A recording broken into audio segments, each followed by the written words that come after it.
Pertama, mewakili pesantren Nurul Huda dan santri Pondok Pesantren Negeri Islami mengucapkan selamat atas pelantikan Presiden Republik Indonesia yang ke-8. Beliau Bapak Jenderal Purnawirawan Prabowo Subianto dan Wakil Presiden beliau Bapak Gibran Rakabuming Raka. Mudah-mudahan kepemimpinan beliau mendatangkan kebaikan kemanfaatan bagi seluruh masyarakat bangsa Indonesia. Yang kedua, tema Hari Santri tahun ini adalah menyambung juang merengkuh masa depan. Ini maknanya bahwa perjuangan itu tidak boleh berhenti. Kaum santri tidak boleh stagnan, kaum santri tidak boleh apatis, tapi harus terus melanjutkan estafet perjuangan dari para pendahulu-pendahulu kita.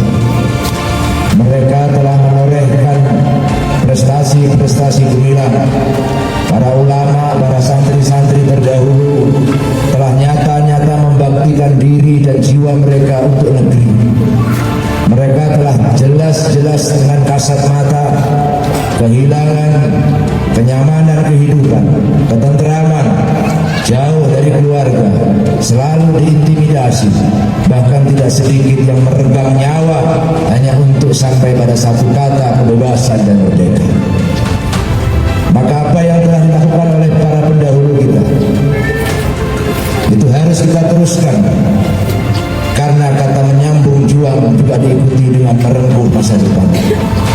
Para santri putra putri, masa depan itu tidak bisa ditunggu, tapi juga harus diperjuangkan, harus dijemput, harus diikhtiari dan diusahakan. Para pendahulu kita menjemput kata merdeka dengan air mata, dengan darah dan nyawa. Maka kita mungkin pada zaman yang berbeda, tetapi semangat perjuangan itu tidak boleh surut sedikit pun. Begitu layar perjuangan telah berkembang, maka berpantang para santri untuk surut ke belakang. Setiap masa ada orangnya, setiap orang ada masanya. Masa yang telah dilalui oleh para kiai, para santri dulu berhadapan dengan penjajah-penjajah yang datang dari luar Indonesia untuk mengeksploitasi, mengambil secara paksa seluruh potensi yang ada di bangsa ini agar bangsa kita menjadi bangsa yang tidak berdaulat sama sekali. Tetapi para ulama-ulama kiai melakukan perlawanan. Bahkan santri adalah simbol anti pada penjajahan dan kolonialisme. Mental-mental ini harus terus dijaga, harus terus dipelihara, harus terus diingatkan, jangan sampai kemudian menjadi hilang, ditelan oleh modernisasi zaman. Oleh karena itu, patut kita berterima kasih sepanjang hidup kita kepada beliau, Bapak Presiden Republik Indonesia yang ke-7, Insinyur Joko Widodo, yang telah nyata-nyata pada tanggal 22 Oktober 2015 menetapkan adanya Hari Santri di Negara Kesatuan Republik Indonesia yang setiap tahun diperingati pada tanggal 22 Oktober. Itu artinya negara mengakui, saya ulangi, itu artinya negara mengakui bahwa santri kaum sarungan memiliki peran yang amat sangat besar terhadap kemerdekaan bangsa ini.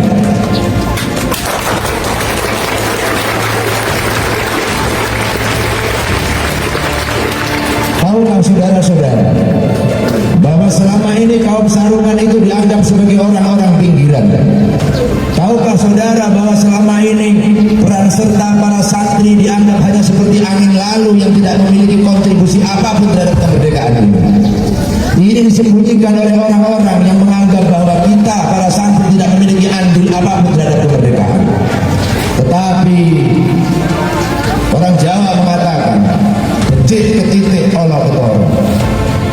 Kebaikan kebenaran tidak akan pernah bisa dibungkam karena dia memiliki jalannya sendiri. Sejarah akan punya ceritanya sendiri. Maka seiring perjalanan waktu dalam episode sejarah bangsa kita, pada akhirnya satu persatu mulai muncul ke permukaan bahwa bangsa ini memiliki hutang besar kepada ulama-ulama dan para santri yang ada di negara Republik Indonesia.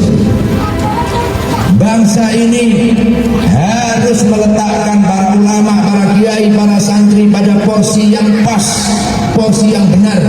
Bukan karena mereka ingin dihargai, bukan karena para santri ingin dihargai, tapi memang sepantasnya mereka dihormati atas jasa yang telah mereka berikan kepada bangsa Indonesia ini.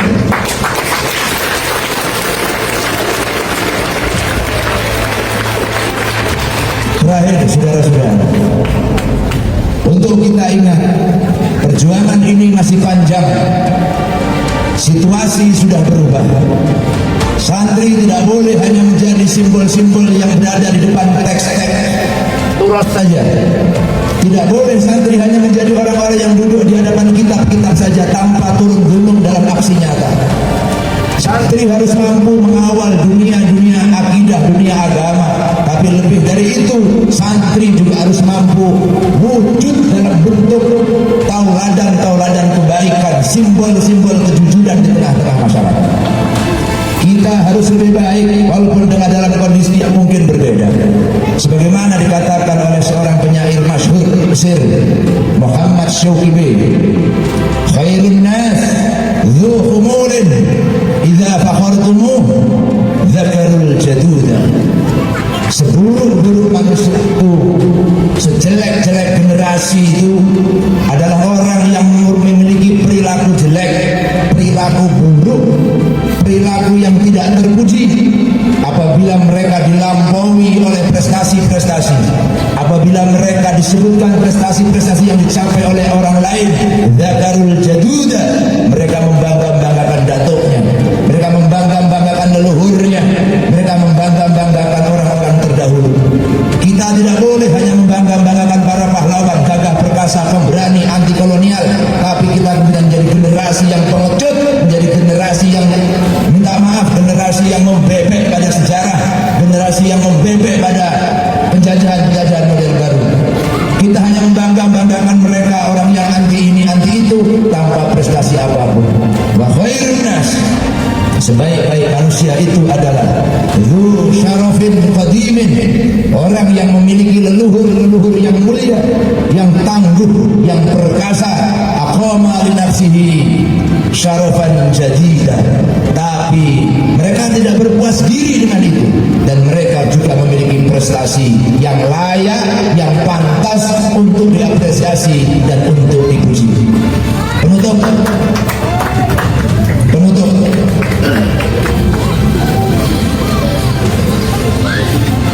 agak integritas tanpa agama pasti hanya akan melahirkan binasa.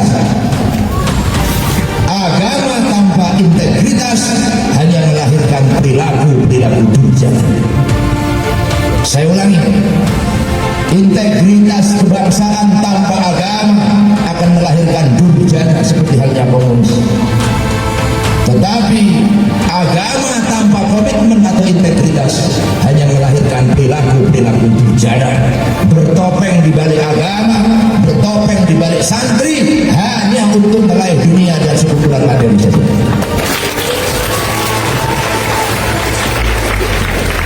Maka kita pada hari ini harus menjadi apa yang dikatakan oleh para kiai-kiai Nahdlatul Ulama, generasi yang tawassut, generasi yang tawazzun, generasi yang bisa mensinkronkan antara kepentingan duniawi dan kepentingan ukhrawi dalam bimbingan Allah Subhanahu wa taala. Terima kasih. Wallahul muwaffiq ila aqwamit thoriq. Wassalamualaikum warahmatullahi wabarakatuh.